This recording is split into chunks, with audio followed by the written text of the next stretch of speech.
Hey guys, this is Turok, and in today's video I'll be reviewing, I keep trying to think about saying react, reviewing chapter 1149 of One Piece.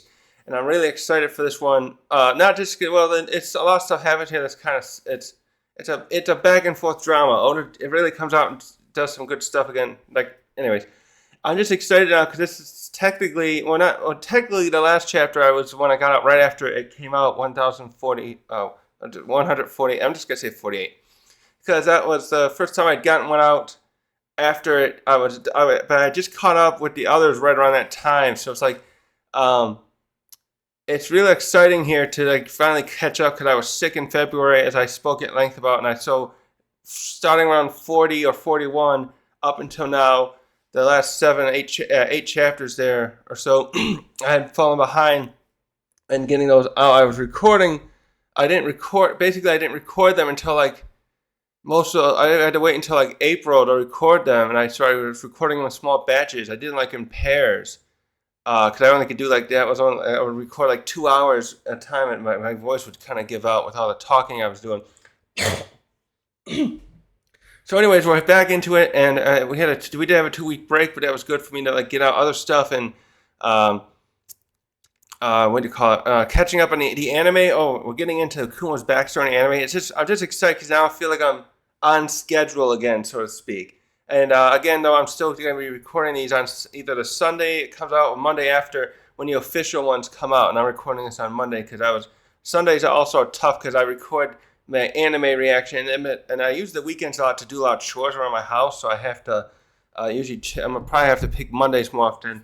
But I see other people who do stuff later too. I just feel too anxious and always compelled to do it as quick as possible because I see a lot of the other big reviewers like Tekking and what was it King of Lightning and Rogers Base. There's the other guy. There's like 4 of them. I see that I like watching their stuff, and well, I haven't watched many of any. I watched Tekking's the most, but I haven't watched any of those really in a long time. I got to catch up on their own reviews. I also wait till I review mine to watch theirs, so I'm having my own opinions. I want to just think about the color. It's fun to hear what other people say, but you want to do it yourself. You want to have the originality, etc. So I see other people do the reviews later on as well, and I gotta remember to just take my time and read the stuff. Anyways, the last chapter was where the Robin attempted to stop Summers from from doing this. They're pulling here. They're creating an ultimatum for the and forcing this onto Yarrow, the chief of the who's chief essentially of the He's like, you know what it is? What would you call it? He's a kind of like a steward of the state of the country of Elbath, because they have a monarchy system, but their king died. When was he killed? Now 20 years ago, and then Loki is they consider Loki to be what do you call it when you kill patricidal killer. And then Hydrun is illegitimate because his mother's not one of the an Elbathian. She's from some other country of giants, which is also really cool again to think about. Because like, where are this other country of giants? Because we probably have that with actually, I was thinking about that in relation to in Legend of Zelda and the Tears of the Kingdom and Breath of the Wild story.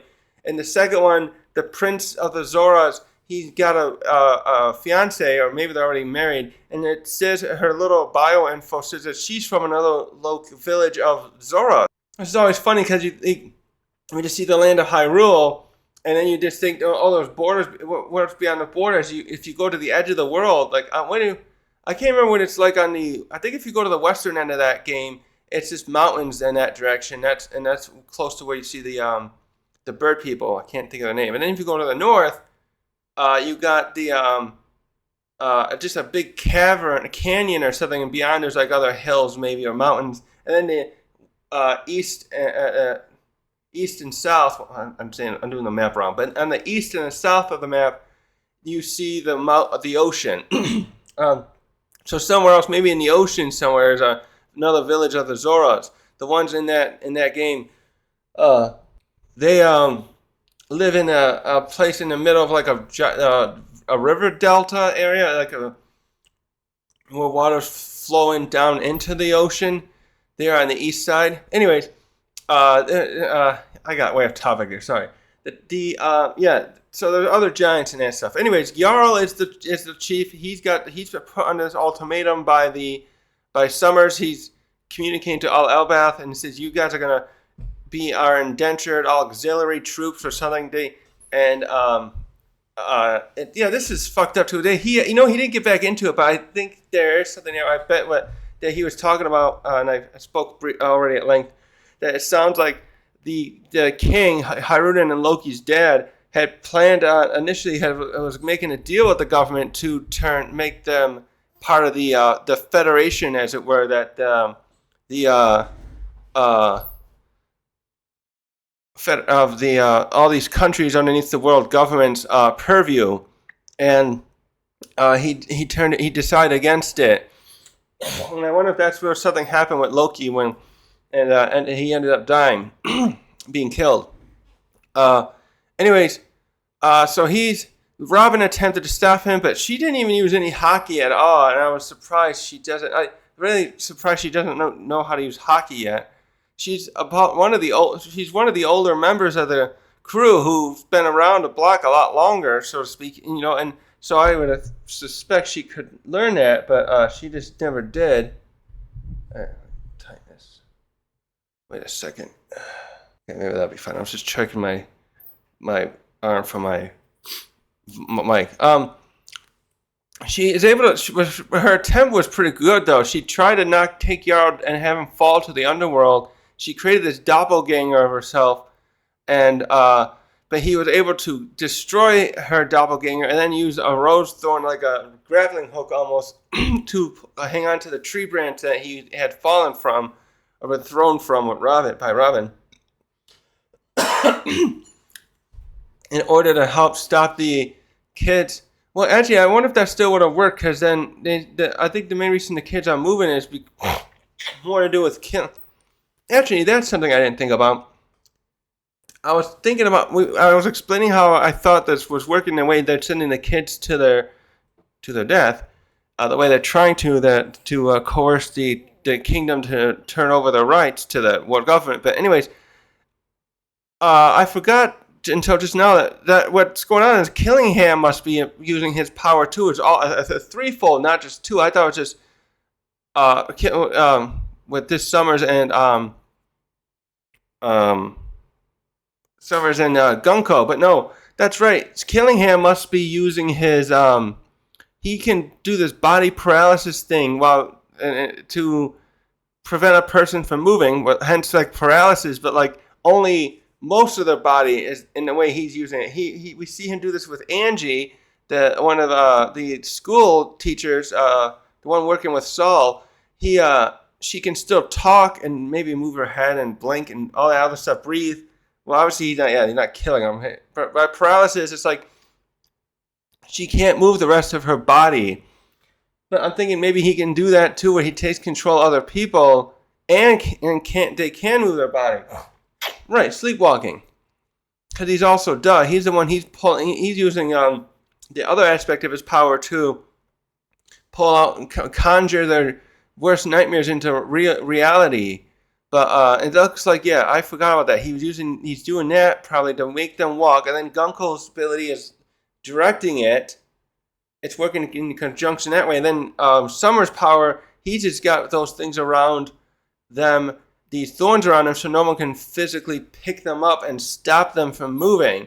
So, like, in theory, if it was if Summers wasn't using his power and the other two still were, what Saul or somebody else could have probably done is picked up the kids and like just tie them to a tree, and then they're just like moving their feet and trying to walk, but they'd be unable to fulfill going where Gunko and Killingham were sending them to complete this mission.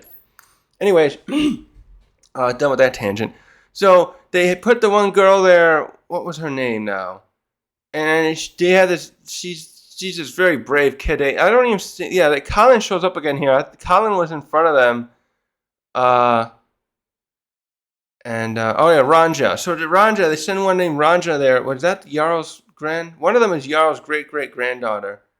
No, no, it's not Jarl's, I think. But they show her father. I don't think they gave him a name, but he had her father's one of the men there, and so she's there. They make her talk, and she's like saying, because they're trying to really pressure the Jarl to destroy the school and then give up their prostate to the. As I say that to the world government. Anyways, Robin tries to stop him.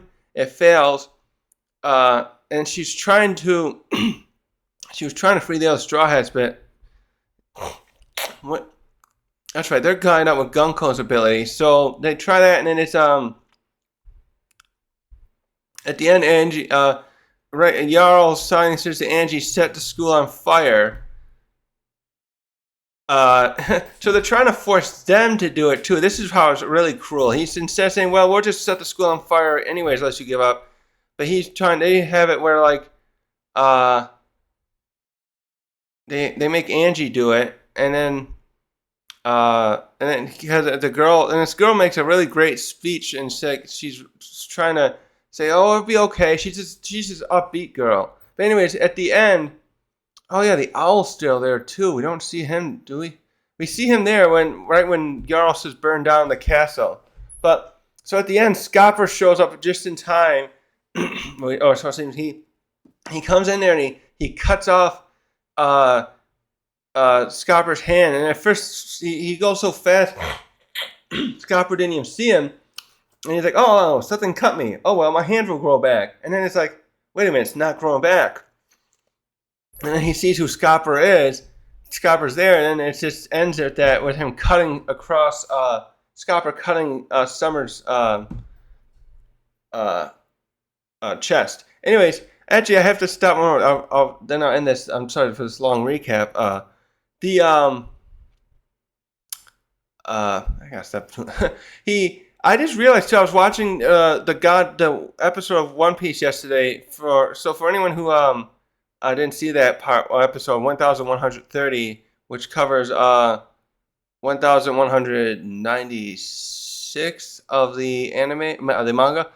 You can skip this bit, but I just realized when I was watching that episode of from the chapter, I didn't realize it reading the chapter, but when watching it, I realized Scopper probably met Saint Summers in the at God Valley, and that's where where they know each other from. Because I was trying to think about that in the past, and I didn't realize that. I was thinking about how not many people seem to know about the Gods Knights, except maybe the Revolutionary Army, and then obviously high members of the Navy or the Marines. And I was wondering, okay, I was trying to think, okay, even though Roger was a famous pirate back then, where would the Gods Knights have intervened and clashed with them? Because Roger never tried to attempt to go up into Marijois that we know of. He was just adventuring around on the Grand Line mostly, and maybe in other blues. So anyways, I'm going to start the chapter review now. And there's no, I think the cover story for Yamato, like I guessed, is over. There was just a, what was that one? Yeah, come on, just want this one. There's just a color spread. Yeah, I know. I'm reading the wrong way. It's just a color spread of some of the Straw Hats at a maid cafe, and they got Robin and Bonnie and Lilith all dressed up in outfits serving them. And they're serving, we got Luffy and Zoro, and there's a sheep in the background. That's supposed to be one of the minks. And they're eating stuff there and things. This is a really cool artwork Oda did. But so the cover story for Yamato seems to be done now. So let's get into this. So we start with the reaction of the Straw Hats right after Scopper has cut down Summers, and they're all surprised, oh my, who the hell is that could stop him? And then when we see Summers, he does this great pose where he swiped at him, he's got his arm out, ooh, and he's just sitting down, and the superhero landing look. And then we go to Summers briefly, and he's screaming in pain now because and we see a little threads of the lightning of like what looks like conqueror's hockey, and there's also blood coming off his axe along with some blood there, showing that how it was successful. And we see Summers on the ground rolling around screaming, and we switch to and then Usopp says, "Wait, how did that work on him? What power did he use to like? How did he do that?" Meanwhile, Scopper says, "I'm rusty." Just like he does that. Oda loves doing that. The old man, like, "Oh, I'm not as good as I used to be." He did that with Garp just a while back with at Beehive Island. So now he turns around. Scopper gets up, turns around to finish the job, and Summers gets up. And is that his other hand? Wait, which hand was it again? Because I was pointing out how his hand. Yeah, see how that showed that? So I think Oda really intended it to be his right hand. I wonder if anyone. I forgot to look if anyone else caught this, but I point out that it looks like when Scopper threw his axe in the first smaller panel in the last chapter, it shows Scopper's left arm get cut off, but then you show the panel below, the full spread one. It's really his right hand. I'm going to go with that because if you're watching this one, it must be because it shows his left hand come up and he's like summoning his thorns. He's using his hand, a gesture, just to pull out of the ground. And so anyways, Scopper's turned around to finish the job. And then these thorns pop out of the ground to block the axe wheel, the thing. And you see again more hockey wielding clashing. So Scott, obviously these God's Knights are probably using hockey too, and I'm very versed in it. And it looks like they look darker here, so I'm thinking that's to signify hockey is being coated around them to block the axe. Because Scopper is obviously using some. Again, we're wondering if there's a third hockey here about that, and others have said that too. I want to watch some of the videos on other people's opinions on that after some point. So Scopper's like. What's he trying to do? He's like, it looks like he's trying to catch his balance, and he was getting up as Scopper had tried to kill him, and then so as he's getting up, he's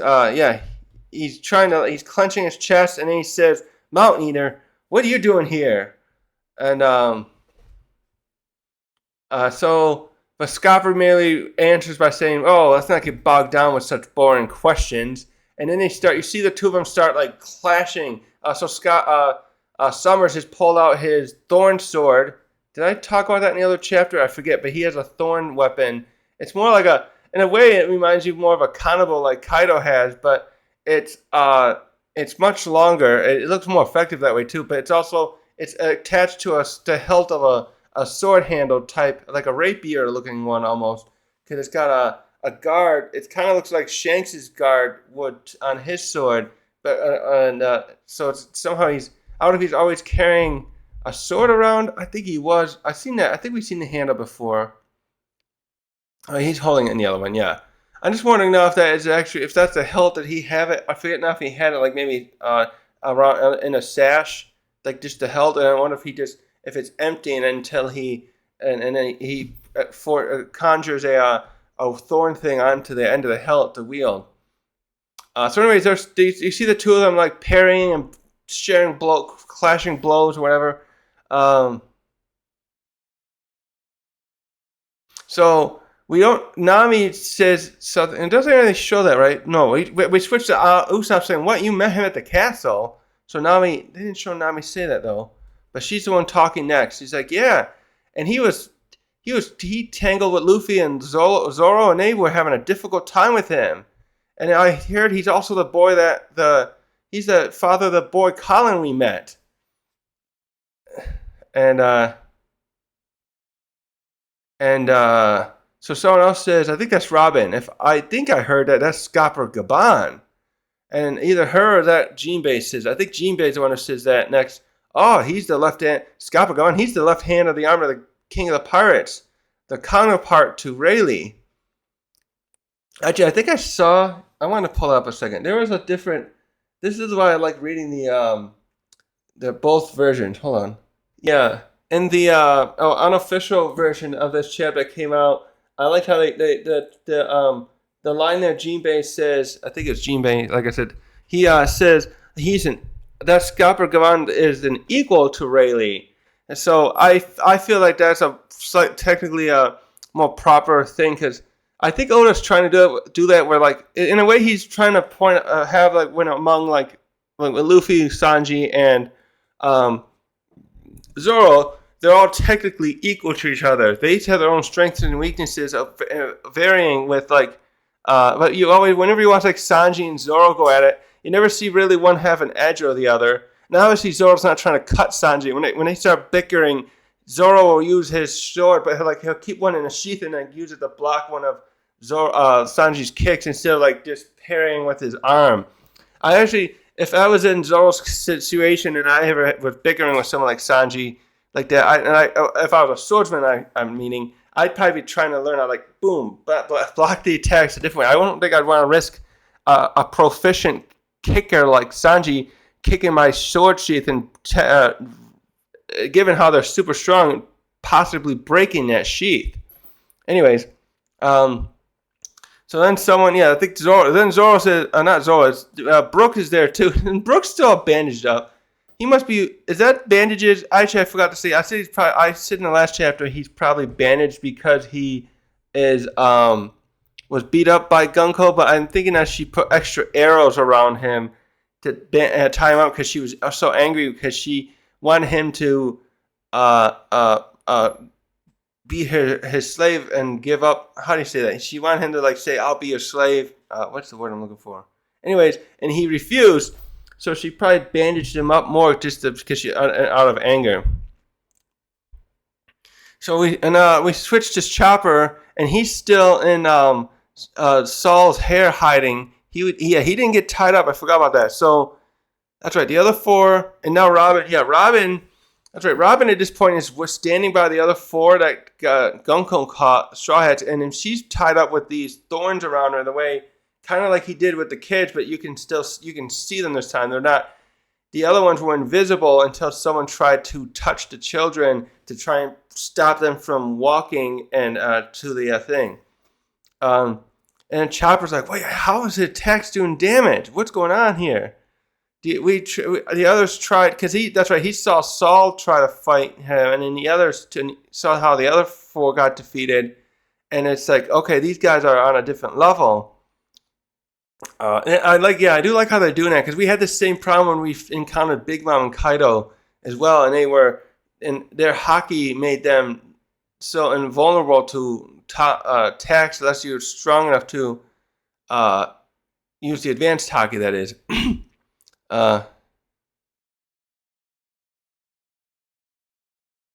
So Robin is like watching, and she's like, I can't move, but I should be able to still help from a distance. And then she's trying to conjure some more, her hands are off her body there as well. And I'm guessing she's planning on trying to do something to stall Summer so Scopper has an advantage. But Jinbei steps in vocally and says, Robin, don't. He's using those thorns. Your hand-to-hand attacks aren't like a good match to fight him. So, wait, is this the right chapter? Yeah, hold on. Whoa. Oops, hold on a sec. I was just checking I had the right page. So we go back to their fighting, and now Summers pulls out this like special attack. He calls it Thorn Hunt. And Crimson, it's two, I guess, then. Crimson Lotus Hell. And, he's doing two. Okay, yeah. First, one of those, I don't know which one's supposed to be. Oh, no, Thorn Hunt is the one. He has vines coming out of the ground, and they're all going at Scopper, plunging, at speed. They're kind of like similar to something Doflamingo did when he would conjure all those extra strings, and he had him going after Luffy. He's doing this with thorns, these thorn vines. And then the Lotus Hell, all these thorns start popping out of the ground, kind of like a spike trap that you see in video games and stuff, to try to get him. And, and his hand's still gone too. Okay, yeah, it's his right hand. Yeah, so that is definitely his right hand. Oda, that was just that one small panel. Oops. That was that one small panel where it was his left hand. So anyways, So you can see his right hand is not coming back. I wonder if there's any way to get it back, or if he has to maybe have Emu do it somehow. If Emu gave him endowed these powers to him. And so he's like, "Watch your steps, Scopper. There's no safe passage now." And Scopper just confidently says, "Listen, I'm in a hurry." And as the thorn vines that he called thorn hunt come at him, he starts looks like he's spinning around and with his one axe. And he's still just wielding the one axe. So he had definitely thrown one, I guess, before, the one that cut off Summer's hand. Sorry, they're both S names. Now I'm mixing it up. So he definitely must have thrown that one because he had two axes earlier and he's just wielding the one here. But it seems it's plenty. You could tell it's plenty for him to handle Summers. And he destroys all those. And we don't see if he's like he must have like left over the ones on the ground because he's coming at Summers, and then Summers is like, all right, come on, and he's like, that Summers is not ready for Scopper. Scopper comes in so fast, it looks like it must be the next panel. Scopper has just cut Summers' upper part off, starting roughly at his shoulders. It just cuts him up. He cuts him so the attack is so powerful too. That's why Summers was holding his thorn sword in front of him, and that just is cut in half too, close to the hilt. And Summers just, Summers it's just there. It just looks like he's dead. And I'm trying to think. Oh, and then this attack is called. As he's doing this, he calls out this attack. Scopper is called Axe Symphony. Excuse me. I'm sorry. So I needed a drink of water. So after that, Scopper, the next two panels, Scopper just leaps over the thorns. Now he does that. No, so he leaps over the thorns now that were on the ground, and Scopper, Summers had just created him in a small area around him, and where are they? So he just runs past him. He doesn't even stop to talk to the Straw Hats because he's here to save Colin first. So he leaps over that small area, the patch of thorn, and he continues to run past them. And then we switch to the Straw Hats' reaction, and he didn't do a Jinbei, but I like how he gave Nami and Usopp the popped out eyes again. But Jinbei's there too, and he's got like sweat down his face, like, oh my god. And they're all like, huh? He beat him that easily? And it just shows a panel. Yeah, then we get a wider spread there, and you see the Straw Hats sitting right near. So Summers and Scopper's battle was right close to the five. Sorry, Robin there's five now. And then you just see his body falling onto the thorns he conjured out of the ground. And then Chopper now, he jumps out of the Saul's beard, and he's transformed into his, I'm going to call it animal form. It's the one where he looks actually like a deer again. He's not in his little chibi form. And he starts galloping off following Scopper. And he yells like, Scopper, where are you going? And I don't think he answers them. He says this to himself, it looks like. And he's thinking, how was he able to kill a guy who's supposed to be immortal? What's the secret? So he's following now because he wants to see what Scopper's capable of and how they can learn from it to beat if they have to fight them again. And that's where we stop seeing them for now, and we go back to the Walrus School, and we see a bunch of the children sleeping there at first. And no, that's the library over there, right? I think they're at the library. The school's that way, but we see Killingham and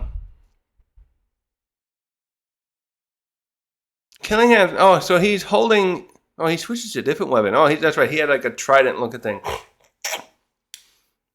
So he says that we see him and Angie, and he's saying to Angie, good job.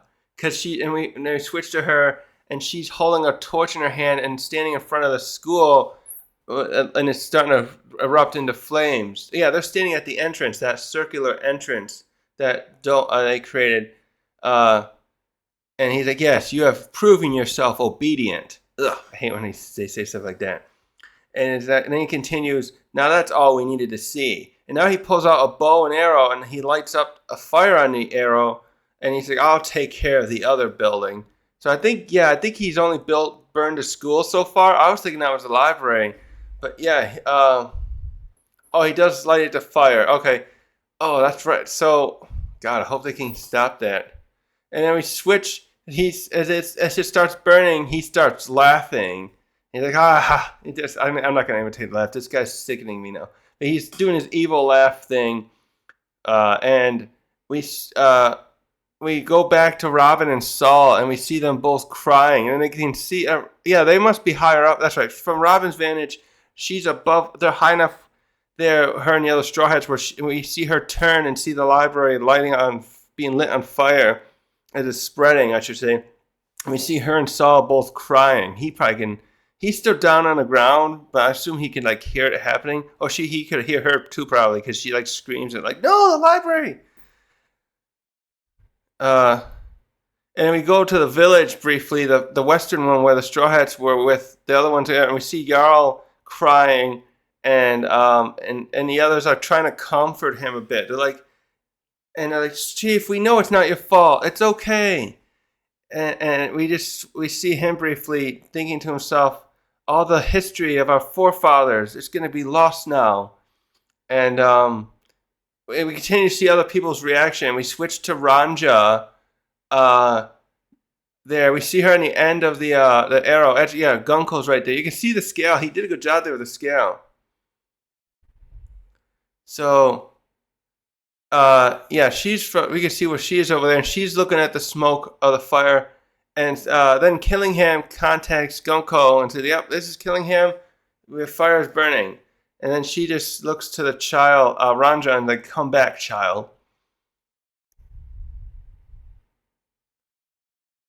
What a fucking question. Gunko asks, why aren't you happy? Oh, probably not the added. Why aren't you happy? He's like, why do you think they're not happy? And so we just see her crying, and she's walking back. I don't think she's walking herself. She's probably being forced to still. Well, actually, it could be. She looks like she's clenching her fist at her side, and she's kind of got her head down like this. She's just almost marching slowly, and then she starts wailing a bit, like crying, and she's like, I'm so sorry, I'm still alive. And I'm sorry that everything's burning. And the other children nearby, like, no, Ranja, don't blame yourself. You know, it's these bastards' fault. It's because of me this is happening, she continues saying. And we briefly see her father, and there's Bragi and the other giants there. They're like, no, it's not your fault, Ranja, we're on our way. Hold on.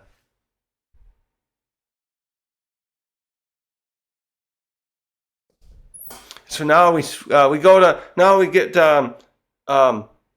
what's his name? Scopper shows up now. He appears on the ground, yards away from and Gunko turns to face him, and he says to her, "Culture and history, the children, just why does it say troops? Wait, troops meaning to turn them into troops?" And he continues like, "You don't have a right to take away these things from them." And she's like, a crewmate of the king of the pirates? You realize that resistance means the death of these hostages. So the other children look back, and they're like, oh, it's Mr. Ya. That's right, they still don't know him as Scopper. Hold on, let me bring that up a little bit. There you go. No, I want that way a little bit. There. And then the other boy goes, oh, Colin, your dad's here, Mr. Ya. He's come to save us. Wait.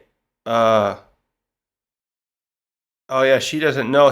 So Scopper's thinking, oh, don't speak up, Colin. He doesn't want them to know he's, right, what's going to happen here now anyways. But he's hoping not to have that pointed out that one of his own kids is there, because he knows what the action she's going to take. Colin does it though. He's like, Daddy! That's my daddy! He's all cheery and stuff. And Gunko looks back like, Daddy. and then Scopper's like, oh shit. He's like crap. This isn't gonna. And he's just you can tell he's trying to hurry in and stop this right away. And in this next panel, I'm actually confused. What does he do? Oh no, he didn't do anything. Okay, he tried to get her. That's what happened. He's a split second too late to get Gunko, and when she hears that, what happens is she was standing near the back of the line of the kids at that point, and then she uses an arrow and she whooshes away like on a skateboard, so to speak. You can see the whole length. It's projecting out though from where she started, and he like just misses swinging his axe, and she goes right up to where Colin is. So she has him at the front of the line now, right? So, because I don't think we really saw him in the last chapter. I was a little confused because he was initially leading the line. Where was that? Let me go back a sec. That was bugging me before. Yeah, I don't think we saw him. The kids. Yeah, I don't know. She was like, okay, no, that's because I see why. That's why I was mistaken. Because so she had the part where the kid Ranja's going out on this branch, and then the other kids are sitting in a line perpendicular, I guess you'd call that. So Colin must have been at this part. They showed the one end of the line, not the other. So that's why I didn't see Colin. He was at the other end of the line in that panel, and you just can't see him. And he didn't show any part of him speaking in that last chapter. So now that's why we see him like this. So, unfortunately, Gunko jumps up to the front of the line or rides her arrow thing and goes right up to him and has her spear, arrow sword thing. So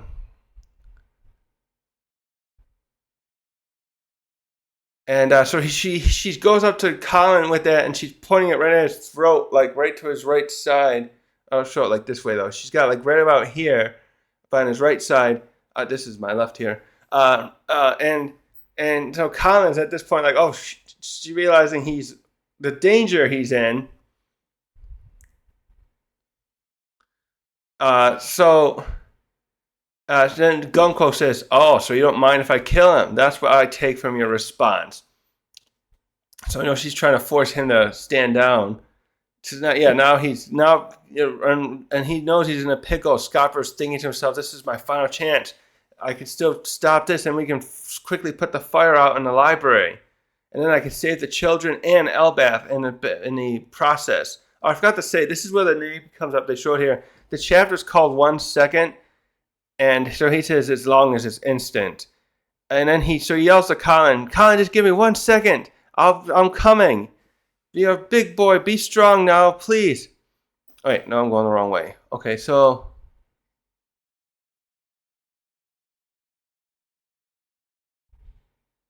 And so Colin's putting out a brave face, and he's like, okay, Daddy, I'm a warrior. Beat this creep up. I know you can do it.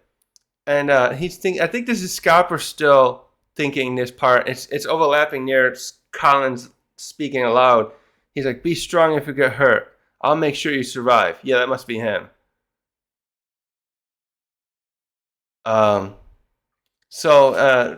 She continues by saying, oh, once a life lost, it will never return. She's saying that to Scopper.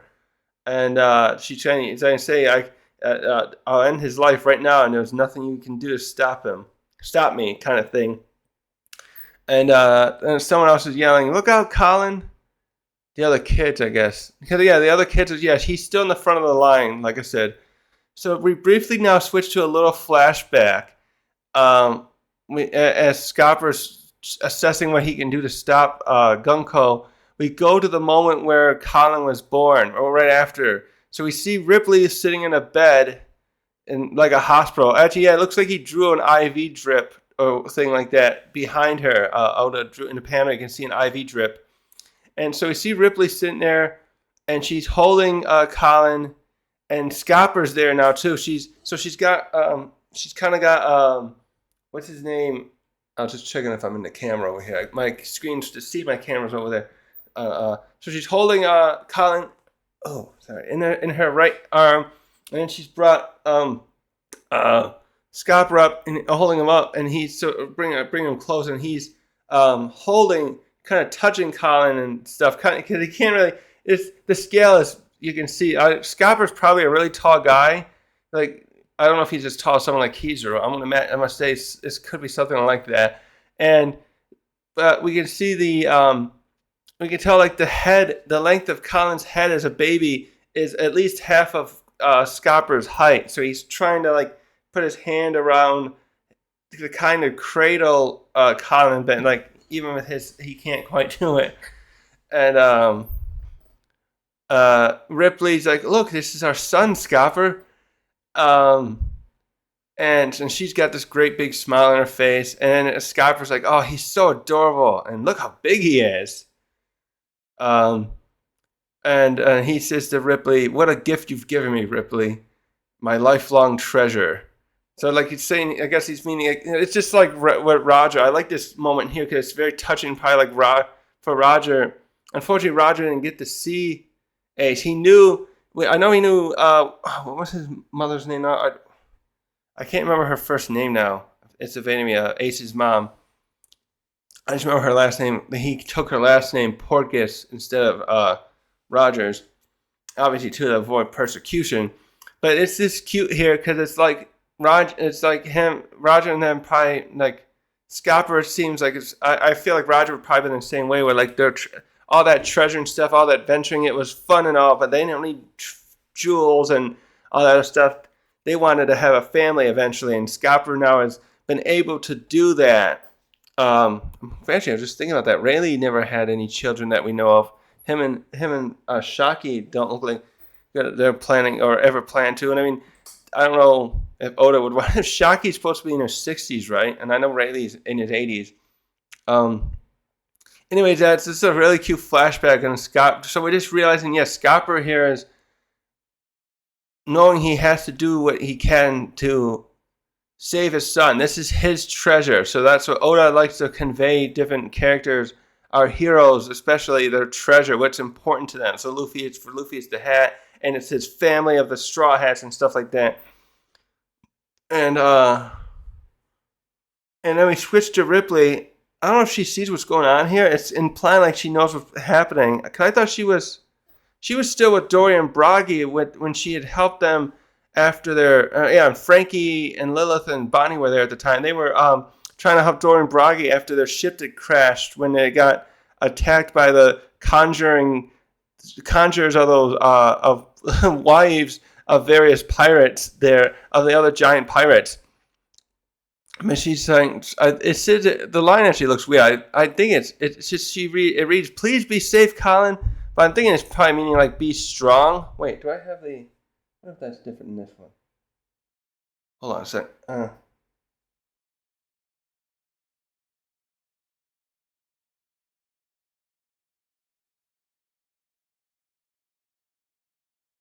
Yeah, please be okay. Okay. And so we go back to Scopper getting ready to come in and get her. Wait, how does he do that? And he's like, I have to stop this before things spiral out of control. And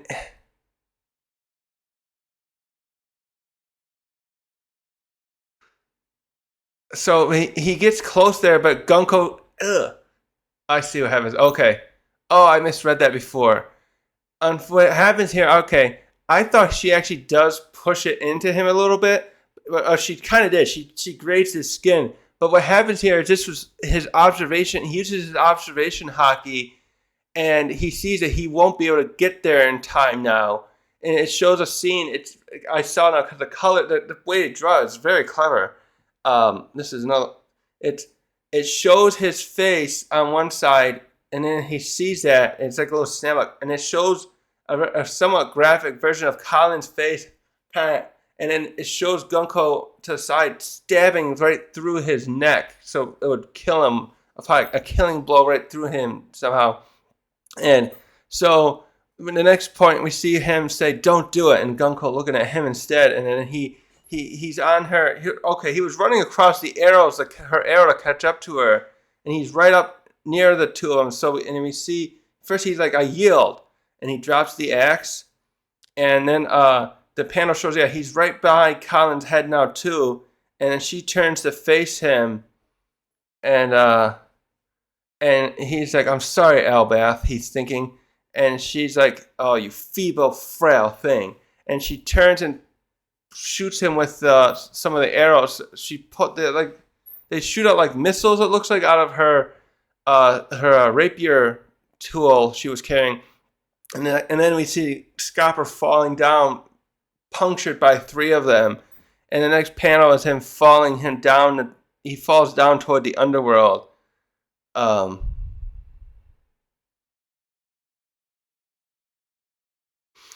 this is hard. So now if we get Colin saying like first like questioning Daddy,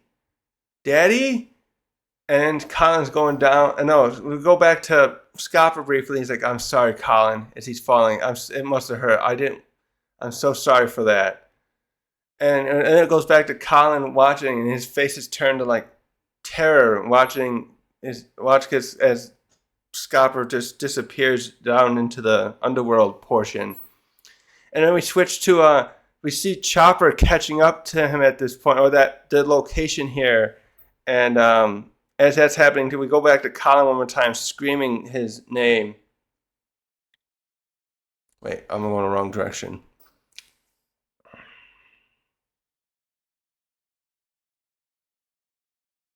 Okay, this is where it got a little weird for me. Okay, so anyways, we switched. Now she keeps having a kid march again, it looks like.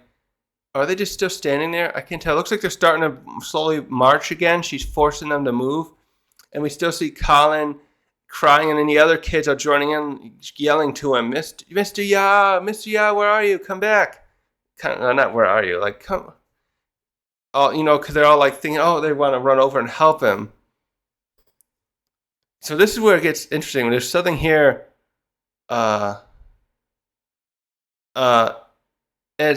Colin keeps yelling, "Daddy," we switch to Gunko, and she's like, "Daddy." No. Is she saying it? No, I think Colin's still yelling that. But you see something changing, and then we switch to this little flashback of hers, and we see this was probably her before she was a God's Knight. We see a face of her like screaming, "Father," and she's like, and like, what is this memory? And we switch to a silhouette. This we know. We'll explain this. Sorry. We switch to a silhouette of a tall man with an afro and a little girl next to him.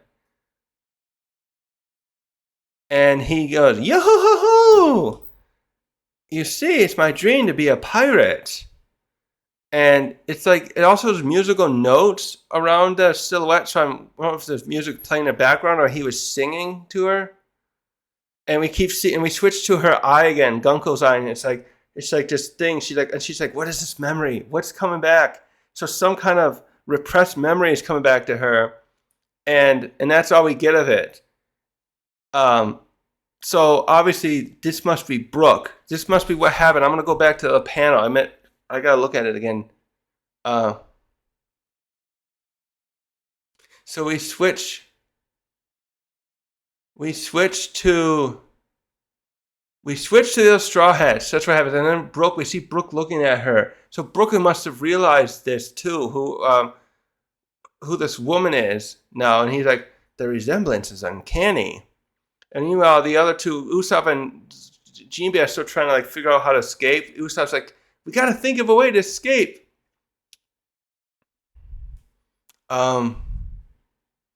So we show Brooke speaks again here.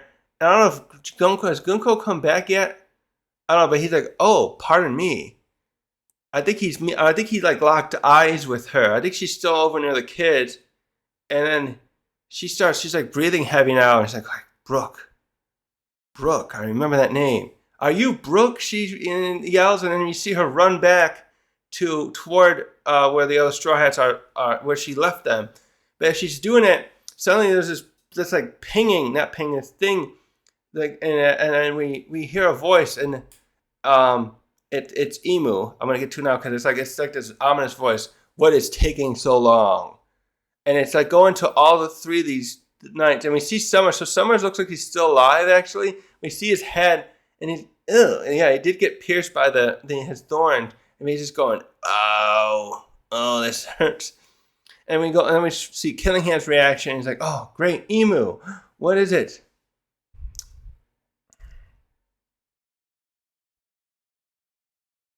And so then Emu says, at this moment, the Holy Land is a sea of fire. And suddenly there's like this, we go back to seeing the kids, the giant kids, and they're walking, and then there's just this lightning cracking next to her. Okay, yeah, she's still close to them. She was starting to run toward Brooke and the others, but she's still close by, and some of the kids are commenting like, what's happening to her? She looks even scarier now. And Emu's message continues, we need greater numbers. And this last panel shows Gunko. Yes, so she's been possessed by Emu. He's like controlling her, because we look at her face, and she's got Emu's eyes, the rings, the black rings. And he's like, speaks in a third person, allow Emu to show you the dominance of God. End of chapter. Holy crap. This was a tense one. Oh, poor Colin, at the last second, he almost had her. But as soon as he just couldn't get to her fast enough, the arrow thing, so he just barely missed her. This is why, Colin, you're not quite ready. I remember earlier he was saying to another warrior, I'm ready to fight. Like, you gotta know when to... There's all kinds of things. It's all right. He's a kid. It's just, yeah, the fight with him, and I can't wait for the animate the fight between Scopper and Summers. They didn't really get to show a lot of it here. They first show him, yeah, so he cuts Summers down, and then Summers gets back up. They'll probably show, then he got the thing. I just wonder how he would have done against Skunk. It would have been nice to see. I'm still waiting. I'm wondering how, if someone more competent, well, not competent, it's the other Straw Hats tried to fight her, but they were just no match for her speed. It'll be interesting to see who's going to be the one to fight her. He almost got her at one point, but he was unable to get. Her arrows things are quite fast. Also, I like here. I noticed as I was watching this, there's some different like shadings sometimes. Oda looks like he's doing. It was like this peach pink color showing up sometimes. I noticed he was using it with Oda. Unless that's my TV doing that. How is that happening? There's just these scenes where like it's when I read this other one, it's like a dark gray, and it looks more like a peach pink here. I like it here though because it's used during the flashback portions. The way I see it here during these flashback portions. Wait a minute, maybe that is something. Let me pull this up a second. Hold on.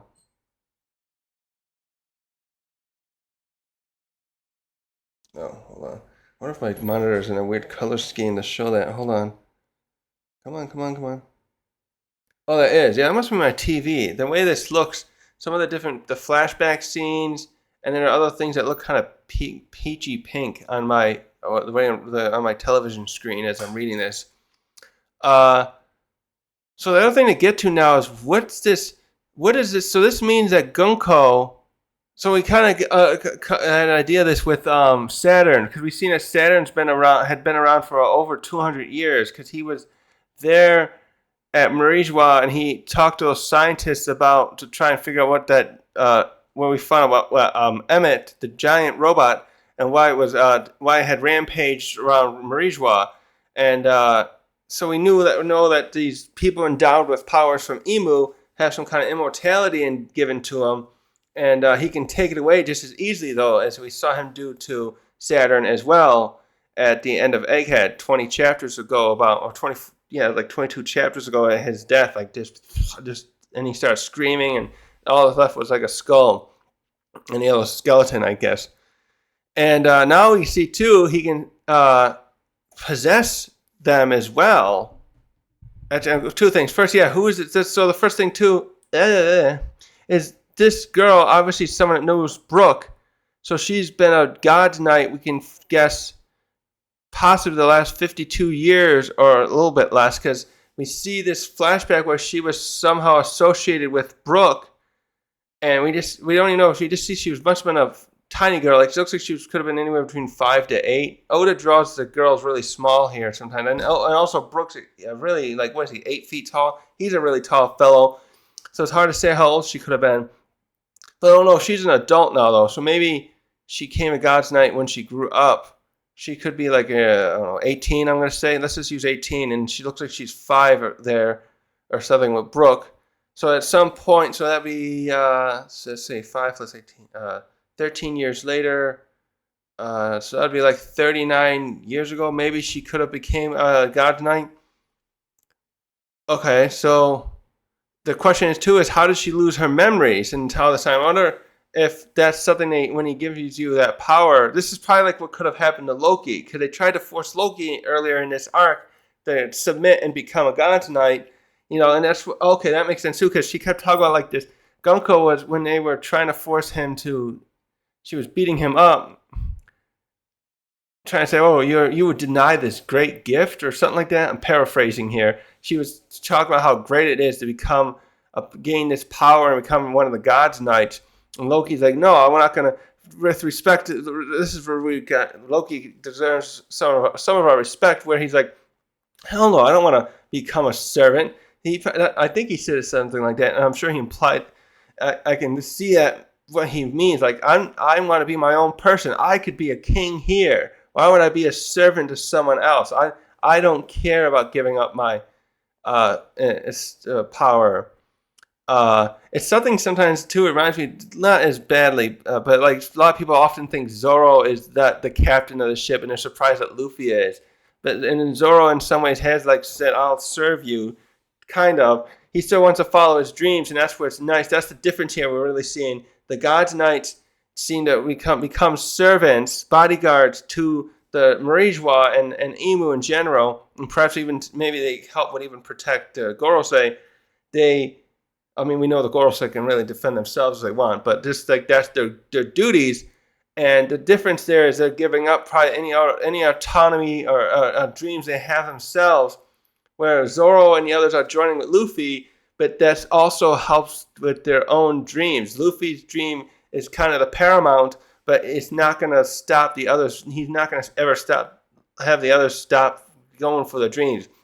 I like how he said it I like how they did it when he's arguing with Luffy. Nami and Luffy are arguing about Zoro getting hurt by Mihawk in the live action. He's like, I would do anything to help Zoro, but stand in his dream.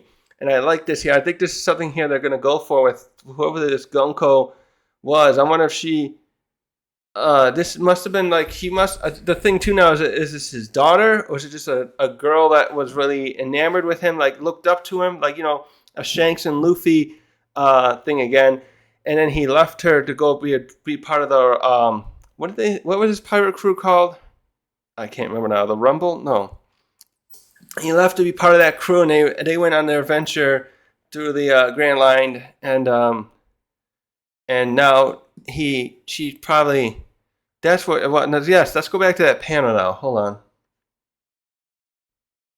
All right, here's the panel. It's what chapter is this? Come on. Yeah, this was in 1147, 2 chapters ago. Yeah, and she wanted him to be here. And he says, "I'm sorry, I can't." Wait a minute now. Where was that part where he says? Oh yeah, right there. Yeah. So after he said, "I can't be your do that. I can't be a slave." Then she had that part where she had grabbed her heart with her right hand over her heart. That was that little clue of something here that was interesting. So it's like she was just. I think that was like her remembering the way he talked to her. I was like, because right before she does that action, he's like, "I would rather die than live without honor," when she tried to threaten him.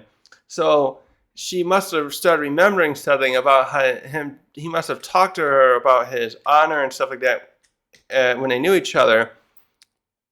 So yeah, that is just interesting. I can't wait to see what that's about. So Brooke looks like he's remembered her too. Also, he was looking at her again in this chapter as they're watching the events unfold between her and Scopper, and then he's like, I think I remember.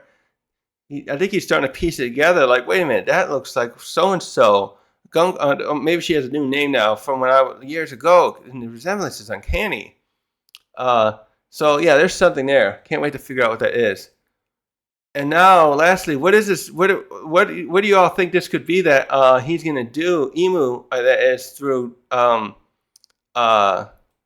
Gunko. He's gonna start showing some of his power here. Apparently, wielding it through her. Also, we see he's not a patient fellow. What's taking so long?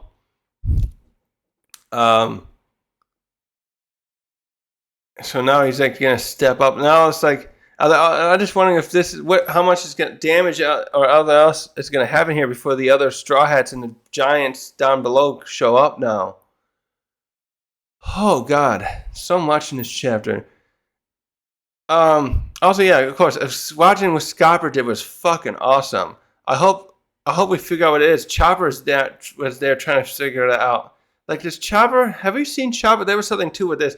When I was reading this, I was trying to think back when Chopper was fighting with Queen in Wano. They briefly were fighting on the performance floor area. I was trying to think back. I need to look after this. If Chopper had ever used armament hockey either, because he is also a very formidable fighter on there. So we kind of got a tier going on with the Straw Hats. We got like Luffy, Zoro, and Sanji at the top. And then the next, I think, even though Chopper's the doctor, I would put him in the next tier along with Jinbei and Brook as far as like physical competency of fighting. Because like Zoro, Luffy, then we go to like Robin and Nami and Usopp, and they have formidable. Robin's got a formidable Devil Fruit, and Nami, and Usopp can fight in their own right. But they're not. The physicality is not the same as the others. So Chopper should really try to learn hockey if he hasn't, So I wonder if he does. If he's going to learn it, something he's probably. I'm sure it's something to do with that hockey again, though. Anyways, that's all I got for this chapter. Actually, now I just thought about it too. Maybe that what happened is Scopper's going to get found by the others, and that's when they realize they have to hurry the hell up there. Because something's going on. Yeah, because we haven't seen them in a few chapters. The last thing I think we saw them was in 47 or even 46, where they were feeding Loki to try and help him recover. So great chapter, very tense again. Unfortunately, I don't know how they're going to quickly put the fire out. The fire engine guys were taken out before, I think. I don't know if they recovered. And then now Jinbei's tied up, so that's a problem. And yeah, this is good. I can't wait to see what Emu's going to do. Anyways, thanks for watching. And happy Memorial Day, by the way, too. Today's Memorial Day now, and I'm going to go cook up some hot dogs later and stuff. Thanks for watching.